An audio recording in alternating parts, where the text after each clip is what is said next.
All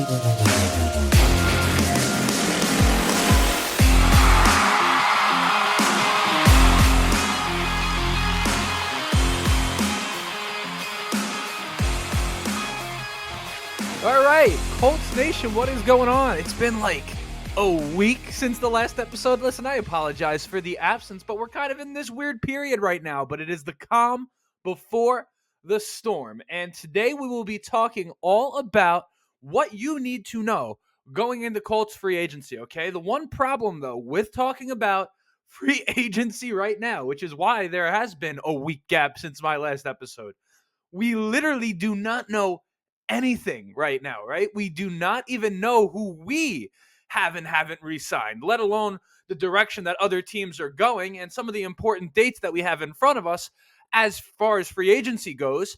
This Tuesday, February 20th, teams can start using their franchise tags. Those need to be done by March 5th. So we're getting close, right? We're getting very, very close. Now, this 2 weeks is going to tell us a lot about where Michael Pittman Jr. and the Colts stand on a contract, right? Starting March 11th, teams can start negotiating with players whose contracts are set to expire, which then leads us to March 13th at 4 p.m., which is when free agency officially begins. Now, for those of you who have been fans of the league for quite some time, are fully aware of the fact that we're going to know plenty about the agreements that are being made between players and teams before March 13th at 4 p.m., right? I mean, nobody can keep a secret in this league. There's no one more excited to do anything than a reporter is to make sure that he gets the news out before a team announces it, right? It's just kind of how that type of thing goes. But my point again is what I say today may end up becoming irrelevant in like a week's time, which I don't love, but I will also live with it for the sake of giving you guys some content. But before we even get into the ideas that I have for the Indianapolis Colts going into free agency, and trust me, there are plenty of them, and we will be talking about them today, we do need to set the framework for what we are looking at, because one of my favorite sayings that I've ever heard in life, and I'm not sure if it's a saying as much as it is a lesson, like I don't think this is a word for word type of thing, but I do use it in all aspects of my life, and it's particularly true when it comes to the Indianapolis Colts in free agency, right? Disappointment is rooted in expectations, and expecting Chris Ballard to make some sort of blockbuster signing out here is certainly going to be setting me up for some level of disappointment. But I mean, hell, can I just be hopeful for one, right? For one big signing this offseason out of Chris Ballard? I mean, I do feel it is possible this year on a serious note, for two reasons, right? Because even though Ballard hasn't always made big moves in free agency, he generally does always make a big move at some point or another, whether it be through trade or whatever that is, right?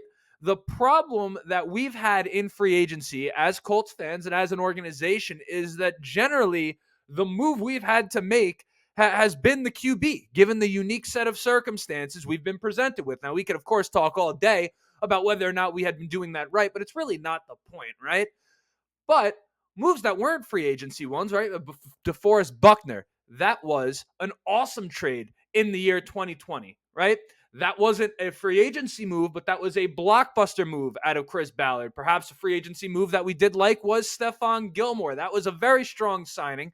So it's not like Chris Ballard doesn't do anything, right? I know he gets a lot of crap from you guys, but let's be realistic here.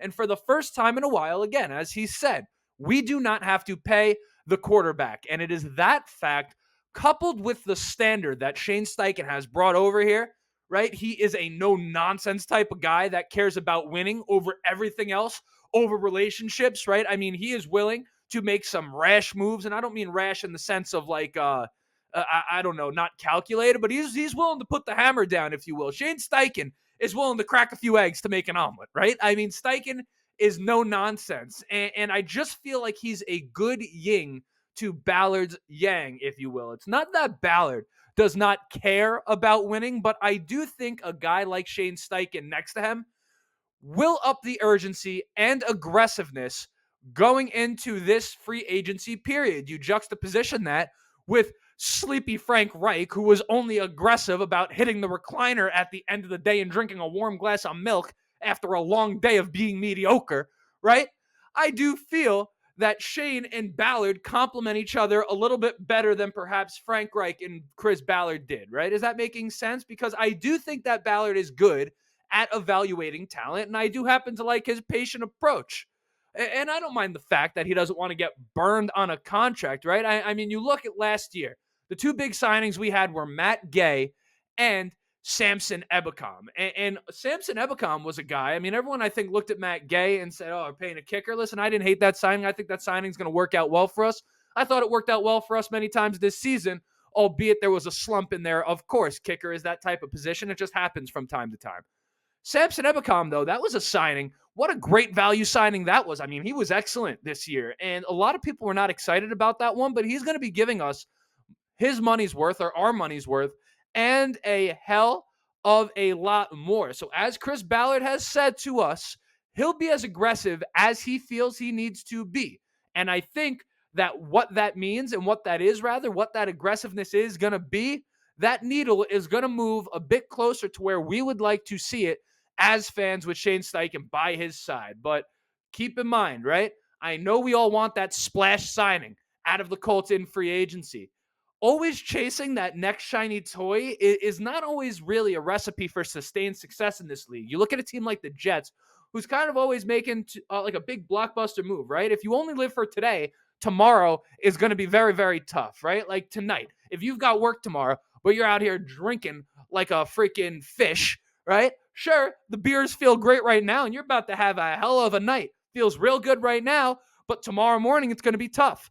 And then that's going to affect your day. And then if Monday is affected, how does that affect Tuesday? And all of a sudden you have this ripple effect because you were just worried about what was in front of you. So in that sense, I don't mind the patient approach. I perhaps prefer it as compared to maybe some other Colts fans, right? So with that out of the way, let's start talking about some of these ideas I like. Positions we're going to be talking about, aka the ones we need, right? Wide receiver, the secondary, both corners and safeties, that is, the backup quarterback, and then other potential playmakers as well. Keep in mind, another thing we cannot miss with free agency. I'm sorry I'm talking so much. The ideas will be there. You can always hit the timestamps if you're really tired of listening to me talk, but it's been a while. Let me give you a little something here, right?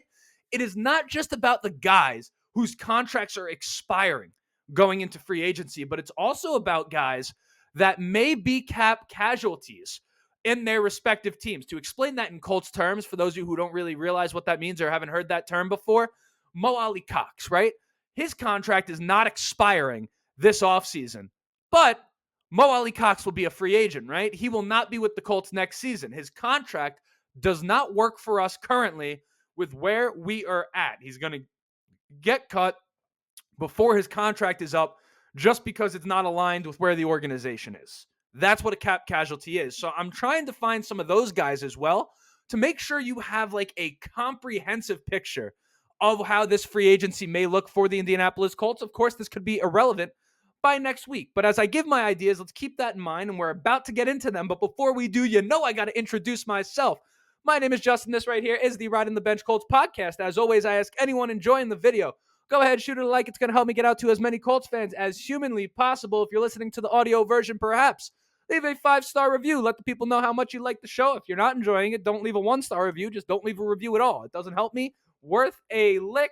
If you've been around for a while, please subscribe. Trying to get to 3,000 by next season. We're not all that close, but we're getting there. We just got to nickel and dime it. So if you keep coming back and you keep watching the content, maybe today's the day you subscribe. But most importantly, let's enjoy the process here. Let's talk about free agency. We really have a lot to cover in this one. So the housekeeping has to be left in the past because we got to talk about what we have going on. And I want to start with wide receiver. And this one is huge, right? Because what we know about Shane Steichen and the way he views offense is that he views explosive plays as ultimately what makes the difference in a good offense and a great offense. And then you couple that idea with Chris Ballard at his end of season press conference. Explosiveness was a theme of how he was describing and outlining what improvement looked like for the Indianapolis Colts going into this offseason. So I do expect moves to be made at the wide receiver position, whether it be in free agency or the draft, perhaps even both.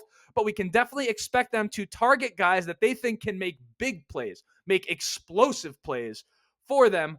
Colts already have their chain movers. They have Michael Pittman Jr., who I'm confident will be here moving forward. Josh Downs, Kylan Granton, and some of the other tight ends. Those guys are all good and well. Those guys are great chain movers, a great turn a 5-yard into a 15-yard type of play. But in terms of guys who are going to really make these huge plays, sure, Pittman brings that to the table, but the Colts can use another one. I want to start with my first idea. We're into the ideas, guys, okay? Sorry, I made you wait. Oh, geez, like 10 minutes, 11 minutes. I apologize. Number one, Mike Evans. This is a pie-in-the-sky idea. Why? Because I expect the Bucs to find a way to keep him around, much like I expect the Colts to find a way to keep Pittman around. But if Mike Evans hits the market, I feel this one needs no explanation. The one thing I will say is that perhaps the Colts would prefer a more youthful option if they're going to dish out a big contract to a wide receiver, but there's no question about it. You got Mike Evans out there. You got Pittman on the other side. You got Josh Downs. Come on. You know what I'm saying? That's good stuff. Next, Calvin Ridley. An awesome vertical threat. We saw what he could do for the Jaguars, albeit a little inconsistent, but they have a whole bunch of weapons over there. And quite frankly, he was double teamed very often, if not for versing the Colts in week 1. Go figure. Thanks, Gus. But he is a great vertical threat that can also run the entire route tree, right? He can play on the outside. He can play on the inside. He's a stud. Calvin Ridley would complement what Michael Pittman brings to the table perfectly. We'd have a piece for every part of the offense. We'd have our deep threat in Ridley. We'd have Pittman for kind of our everything guy. And then we would have Josh Downs to be that slot specialist running some of these more lateral, short to intermediate routes. I mean, that would be a great thing right there. Here's a guy that no one's going to talk about most likely but me, but I think this one makes a lot of sense. Tyler Lockett. This goes back to the cap casualties. These will be in here throughout the course of this episode, right? The Seahawks missed the playoffs. They got rid of Pete Carroll. They have a new coach. You have DK Metcalf over there in the emergence of Jackson Smith and Jigba, who is an absolute stud. A stud. That guy is so good. It's not really Colts related, but he's the real deal, right? So cutting Lockett seems like it's just inevitable in Seattle. But one man's trash is another man's treasure, right? This would be a great fit and a veteran presence for the Indianapolis Colts. Would bring a lot of the same things that Calvin Ridley brings to the table, and there may be no more skilled deep threat in all of football than Tyler Lockett. The way this guy is able to track down a deep ball can make an inaccurate quarterback look accurate down the field. Lockett is spectacular. This is kind of like a dark horse one, man. If he gets cut, this is a guy I could see in Indianapolis. He just has that Indianapolis Colts vibe to me. I really like the idea of Tyler Lockett in Indianapolis. Now, some more likely lower profile options that the Colts may get out there in free agency. Number one, Rashid Shaheed from the New Orleans Saints. This is a monster deep threat.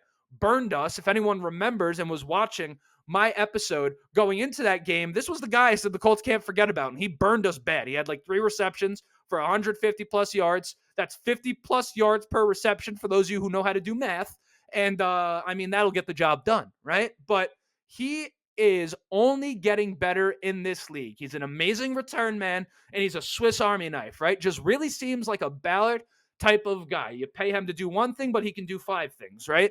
And I think Steichen would love to have his versatility at his disposal. If the idea is to draft a receiver, Rashid Shaheed is perhaps my favorite free agent option for the Indianapolis Colts. I think he can add an element to this offense that is tremendous. I think this is exactly the type of guy the Colts are looking for.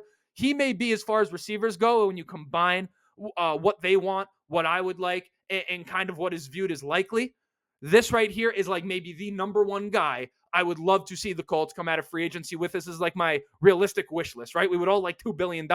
We can't get it. But can we get a raise at work? Yes, we can. Rashid Shaheed is just that. Absolutely love it.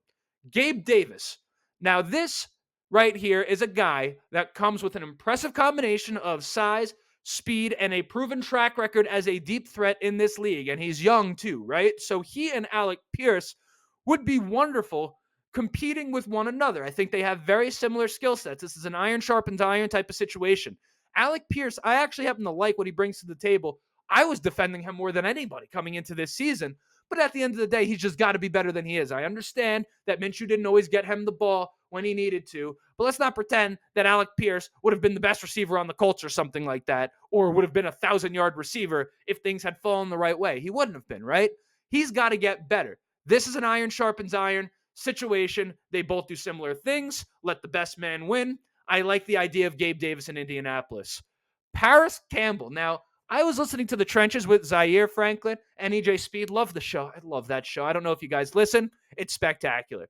And Paris Campbell, if I remember correctly, I may be wrong, so maybe fact check me on this one. I believe, even playing with the Giants, that his family, like, he still lives in Indianapolis. Like, that's where he owns a home. He was just out in New York for the season. So he is still over here, and I thought we maybe should have kept him to begin with, right? He's great at separating and was one of the few guys in the season with Matt Ryan who was able to provide explosive plays. We'd be able to bring him back relatively cheap, and I think he would be a good addition to this room. And again, in the same sense as Rashid Shaheed, if the goal is to draft a receiver, Paris Campbell would add some well-needed depth and talent to this room. I like the idea of that reunion. Hunter Renfrow. Now, this is the one guy in this receiving group, core, free agency, whatever it is, right? Maybe not explosive, but he's been forgotten in this league. Isn't that long ago that Hunter Renfrow was considered to be like a monster slot receiver? In this year, he's likely to be a cap casualty for the Raiders with all the turnover that you're seeing over there. It would be nice if we don't get any of these other guys to have him come in.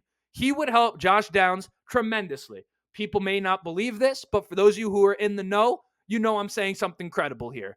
Hunter Renfrow is one of the filthiest route runners in the league, period. I always talk about this idea of guys that get a lot out of a little, that get the most out of the talent they have. Hunter Renfrow is one of these guys. I mean, he is really an unbelievable route runner. It would just give us another option in the slot as well, right? Basically just another Josh Downs in many ways. He can return, he can run out of the slot. Lord forbid Josh Downs is to miss any time. Hunter Renfrow plugs right in perfectly, and also just a very reliable weapon. Hunter Renfrow, who I've heard Shane Steichen praise, I think would be a good option. So that's kind of some of my main receiver ideas. Those aren't the only ones, but those are kind of like my favorite as I was sifting through it as it currently stands. Let's move into the secondary, right? Because I thought many times we were actually fine in coverage. And the numbers would prove me right on this. I know a lot of you guys don't feel the same way I do about this, but ultimately, we just ended up giving up too many explosive plays, right? Go figure. That's the theme of the offseason, is getting explosive plays and limiting explosive plays on the defensive side of the ball. We allowed the second most explosive plays in all of football. And while I do believe that continuity and experience is going to help, like, I believe if we added nothing at all to this secondary, it would be better next season than it was this season. With guys like Jalen Jones, Juju Brents, Dallas Flowers going to be returning from an Achilles injury, albeit that's not ideal at corner. I think those guys would get better, and I think it would look better. And then you look at safety, right? And you have Rodney Thomas, Nick Cross, Julian Blackman. I'm very unsure as to whether or not he's going to be back. But even as I just said, even though I think we would be better next season, there is no question we need more talent in this room. I mean, we were an injury away constantly from trotting guys out like Darrell Baker Jr. and Tony Brown, and it was a disaster to watch. So we definitely need to add competition here at the minimum, if not a star, right? So let's start with my first idea in the secondary. I'm clumping the safeties and the corners together. I want to go with Budda Baker, right? Now, I believe, if I'm not mistaken, that the Cardinals have a team option on him, but he was also a very popular candidate to be traded at the deadline. So we'll kind of see how that progresses. But boy, do you want to talk about a guy that, if he becomes available, is going to kill two birds with one stone? Not only help us stop explosive plays, but actually create more of them. This guy can force turnovers. Budda Baker would be a home run for the Indianapolis Colts in the safety room. I mean, this is a dream. Budda Baker in his prime at 28 years old. It would be awesome to see him in Indianapolis. That's idea number one. These are kind of some of the best players I'm going to be going through. Jalen Johnson next. Everyone talking about Jalen Johnson in Indy. Perhaps like the most talked about free agent option for the Colts is Jalen Johnson. And of course, it's for good reason. He's an amazing fit for this team, both in terms of his skill set and his youth. Now, I do think that Chicago is going to end up using the franchise tag on him, but if not, the Colts need to, at minimum, be one of the front runners for his services. Him plus what we have, I mean, if you give Jalen Johnson, or you put Jalen Johnson in the room with Juju Brents, with Jalen Jones, and some of the guys that we have there. It goes from being a group of corners that we are nervous about going into next season to perhaps being one of the best young corner rooms in all of the NFL. All of that can happen, that big of a change in one signing, in that of a Jalen Johnson. I mean, you look at what the Chiefs were able to do with Trent McDuffie and L'Jarius Sneed. I know that didn't come through signings, but my point is that they went from a secondary no one was talking about to one of the best secondaries in football just out of nowhere, right?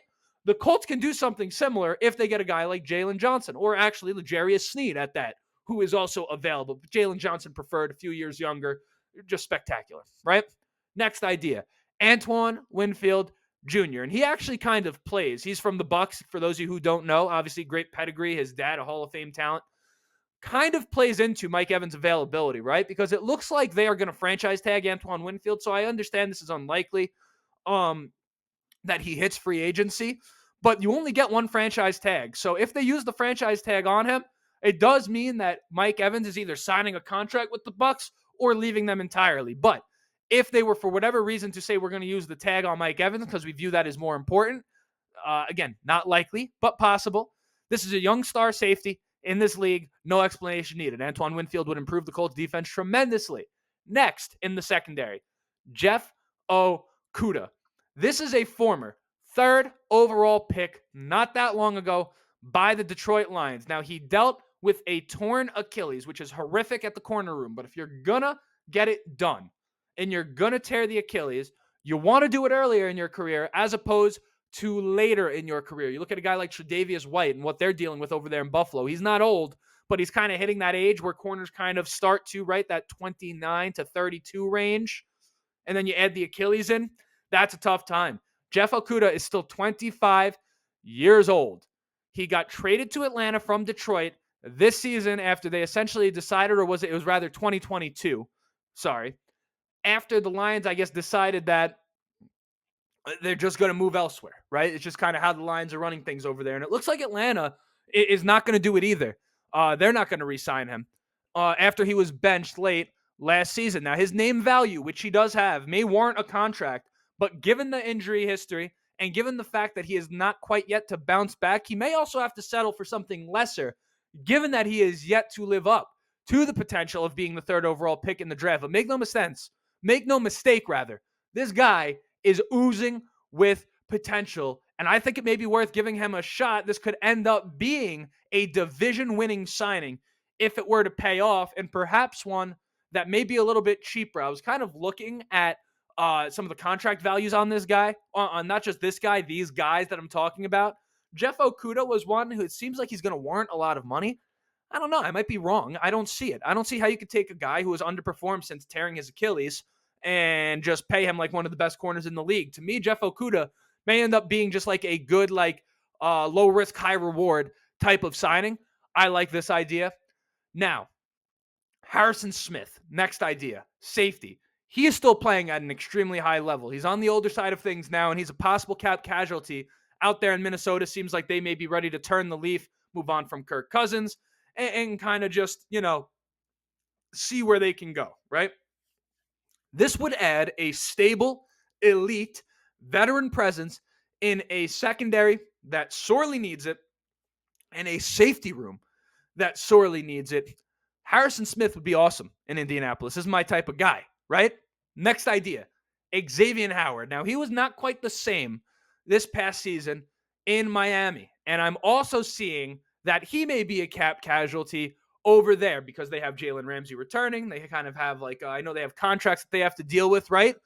Xavier Howard can still play, okay? I don't want anyone to just think this guy was just the best corner in the league a couple years ago, and now all of a sudden we're going to be like, oh, he's got to get cut. He ain't the same. He's washed, whatever. Stop it, right? This would be a great signing for the Colts. This would be similar to when the Colts brought in Vontae Davis, which worked until it didn't, and we all know that he retired at halftime of a Bills game, so I understand. But, my point is that bringing in a guy like Xavier Howard would allow for some of these promising young corners that we have to grow while he takes on the opposing team's best receiver for as long as he can. And essentially, it would turn into one of these situations where, in my opinion, you would have Xavier Howard, Juju Brents, Jalen Jones. And then it would just start to say, okay, Xavier Howard, you're starting to regress. Jalen Jones, you're starting to progress. Boom. Now we're here, right? Well, Xavier Howard, I don't know what I just said. You get my point.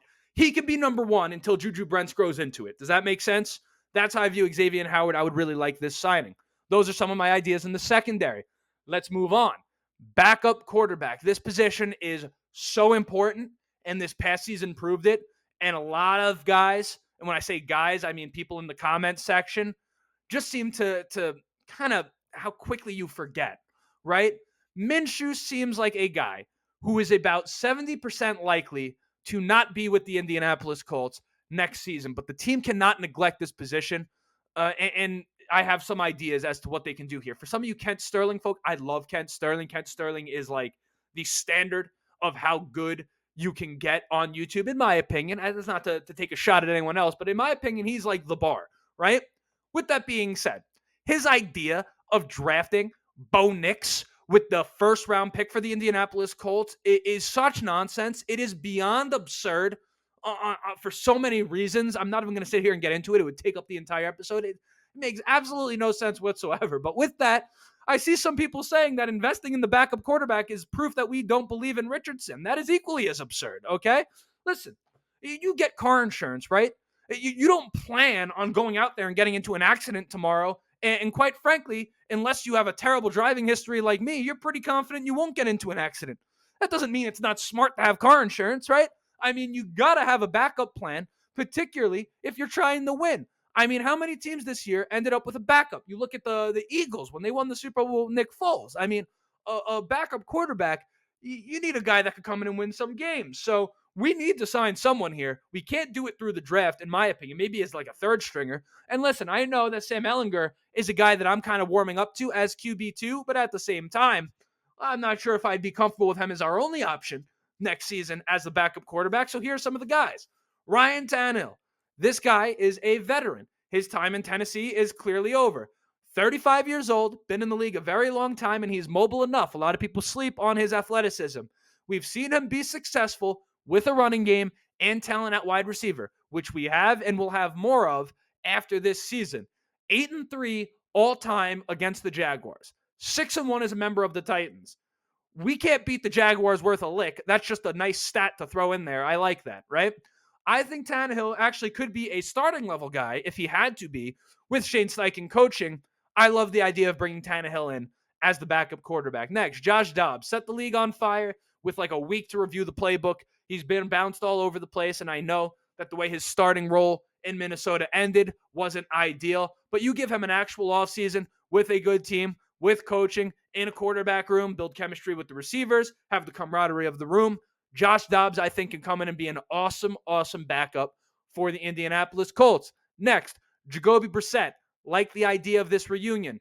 Keep in mind, back in the day, when we had him as the starter, we were 5-2 with a win over the Kansas City Chiefs before he hurt his knee against the Steelers. That was back in 2019. They were not able to put it back together after that knee injury. He wasn't quite the same, but that was with Frank Reich, not Shane Steichen. I like the idea of bringing in Jacoby Brissett. This is now a veteran guy with a big arm, right? A lot of the things we didn't like about Minshew were perhaps inconsistencies down the field. I thought he gave us some better looks down the field than people gave him credit for, but I do understand that there were some limitations there. Jacoby Brissett doesn't have any of those limitations when throwing the football down the field. I think he would be a very good backup for the Colts. A room with Anthony Richardson, Hem, and Sam Ehlinger, for me, works. I like that quarterback room. Now, let's move on to some other playmakers before wrapping up the episode, right? I want to start with one guy right here. Antonio Gibson from the Commanders, from the football. They should have kept their name, by the way, as the football team. I don't know why that was never spoken about. The Washington football team is great. I mean, that's exactly what they are. They're a team from Washington that plays football. That's all they are. I almost wish that the Colts would have been the Indianapolis football team. Like, it was that good of a name. But that's neither here nor there, right? You got Zach Moss, and he was spectacular for the Indianapolis Colts. What he brought to this team this past season, we cannot speak highly enough about Zach Moss. And he seems like he may get a well-deserved crack at a starting job going into next season, given that I love what Antonio Gibson brings to the table. His skill set, a great complement to that of Jonathan Taylor's, right? Jonathan Taylor, kind of your do-it-all back, and then Antonio Gibson, kind of your scat back, right? If we had him on 4th and 2 against the Texans, we would have made the playoffs, right? Let me just put it that way. And much like Rashid Shaheed, his versatility would be very welcome by Shane Steichen, right? Because Antonio Gibson was a receiver in college, so he can play in the backfield. He can split out wide. He's a great return man.